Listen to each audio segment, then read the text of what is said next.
Mungkin banyak di antara kalian yang sebenarnya udah pengen beli Haval Jolion nih, tapi belum ada adasnya. Nah, selamat kalian, itu udah didengar sama Haval karena ini adalah Haval Jolion Ultra, udah ada adasnya sekarang.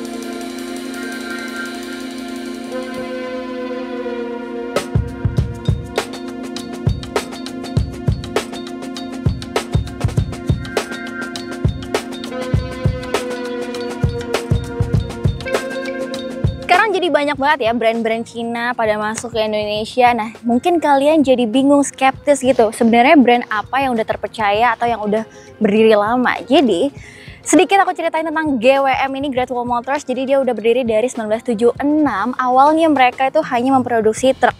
Tapi kemudian di 2010 dia mulai memproduksi SUV, terus udah mulai produksi kendaraan listrik, dan dari tahun 2023 mulai dipamerin di Gias, dan 2024 mereka udah mulai menjual mobil-mobilnya di Indonesia. Dan mobil ini itu udah CKD di Indonesia loh. Sebenarnya itu nggak ada perbedaan antara yang HEV biasa dan yang Ultra ini kalau dari segi eksterior.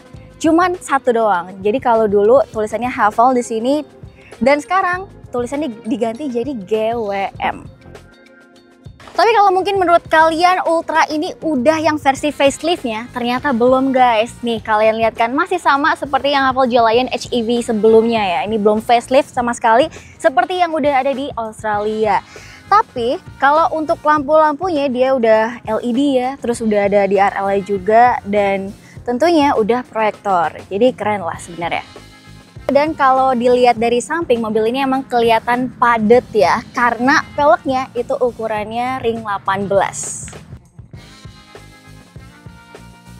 Nah, untuk interiornya sebenarnya masih sama dengan yang Haval Jolion HEV. Tapi kalian dapat mewahnya sih di sini, karena di sekeliling mobil ini itu ada jahitan-jahitan putihnya, terus kayak di tengah sini dia ada motif-motif timbul gitu.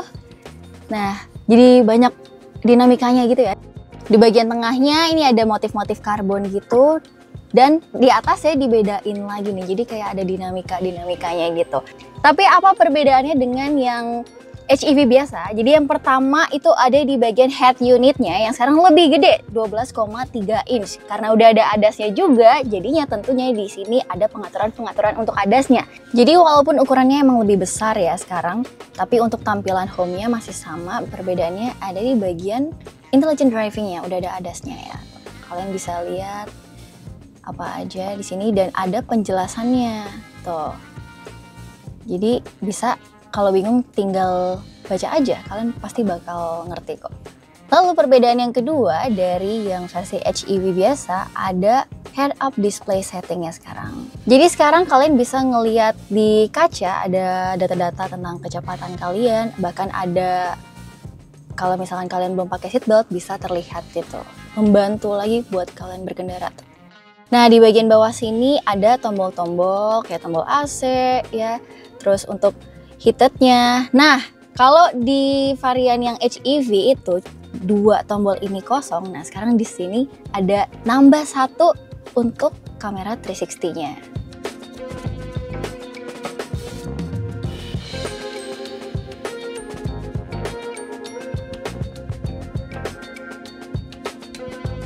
Lalu di tengah sini kalian bisa wireless charging ya, terus ada beberapa kompartemen, ini mungkin buat tempat recehan, terus di sini muat untuk satu handphone, di sini mungkin buat kartu e-tol, flash, di sini ada parking brake dan auto hold.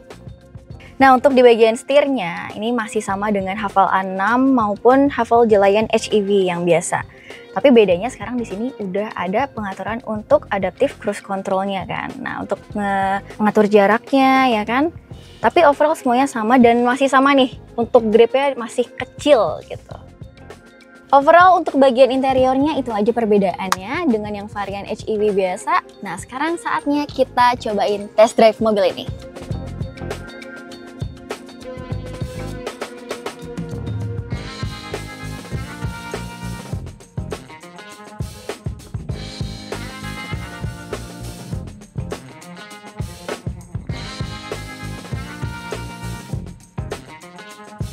Ya, jadi Haval Jolyon Ultra ini dia udah ada 20 ADAS-nya ya. Dan ada 4 ADAS doang yang cuma ada di mobil ini, di Jolyon Ultra ini. Tapi nggak ada di mobil-mobil Haval lainnya. Cuman nggak menutup kemungkinan nanti kedepannya bakalan ada sih.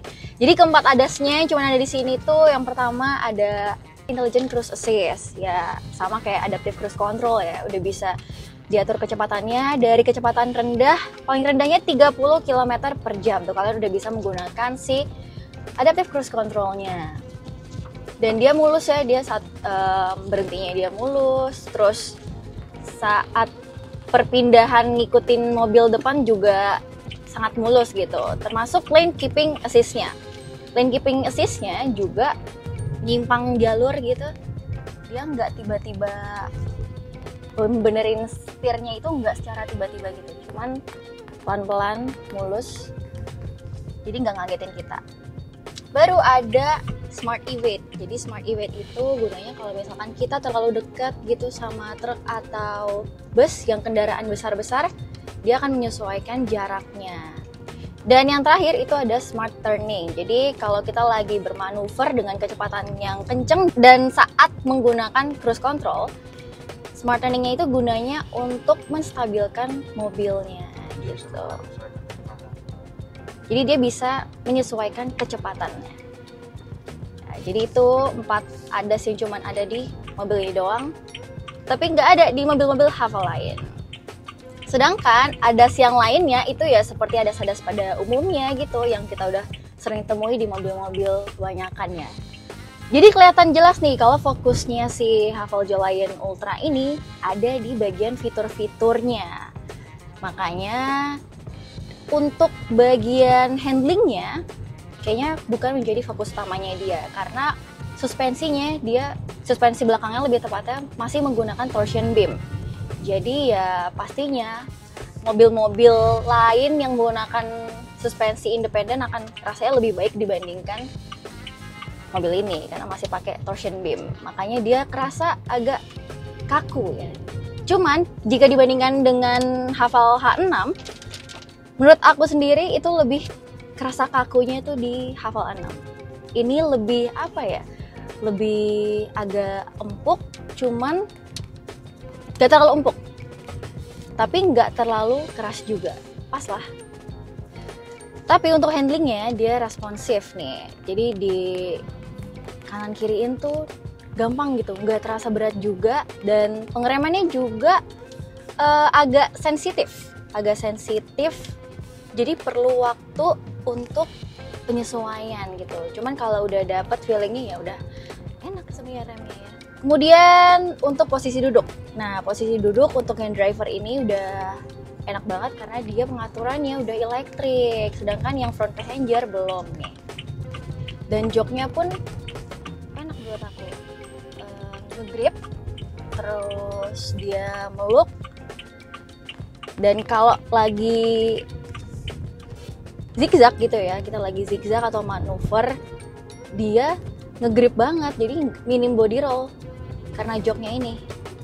Tapi sayangnya masih sama dengan yang Haval Jolyon sebelumnya, dia belum ada teleskopiknya juga nih. Sayang banget sih. Nah sayang juga nih karena untuk kursinya dia cuma ada heated seat. Untuk ventilatednya dia belum ada. Padahal di Indonesia kayaknya lebih cocoknya ventilated ya dibandingkan heated. Tapi mungkin nih, ini mungkin doang ya. Mungkin karena AC-nya di mobil-mobil Haval itu dingin banget. Jadi pertama nyalain emang udah langsung kerasa dinginnya gitu. Padahal fan-nya itu cuma satu.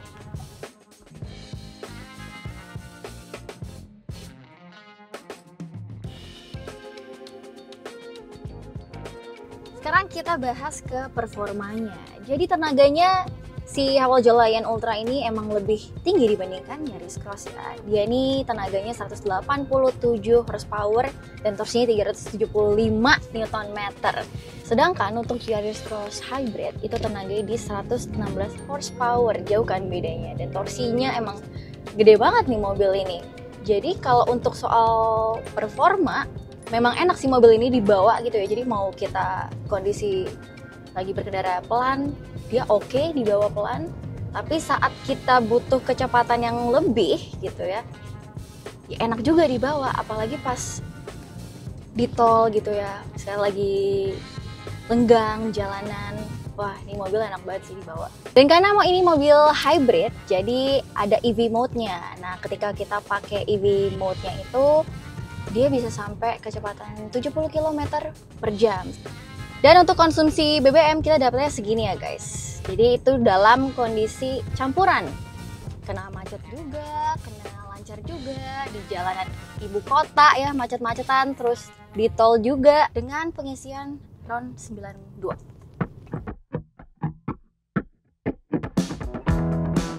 Dengan penambahan fitur-fiturnya yang cukup signifikan sekarang yang ada di Haval Giant Ultra ini, membuat mobil ini menjadi SUV yang value for money sekarang. Dengan harganya di 418 juta, masih di bawahnya harga Yaris Cross Hybrid yang tipe terendah di 436 juta, dan untuk yang Zenix Hybrid tipe terendah itu harganya di 467 juta. Nah, ini mobil campuran yang pasti antara ya model juga dia dapat, terus teknologinya dapat, tapi pas banget mungkin buat kalian yang ngerasa pengen beli Zenix tapi mobilnya kegedean, cuman Yaris Cross kekecilan nih buat kalian. Nah, kayaknya mobil ini pas buat kalian.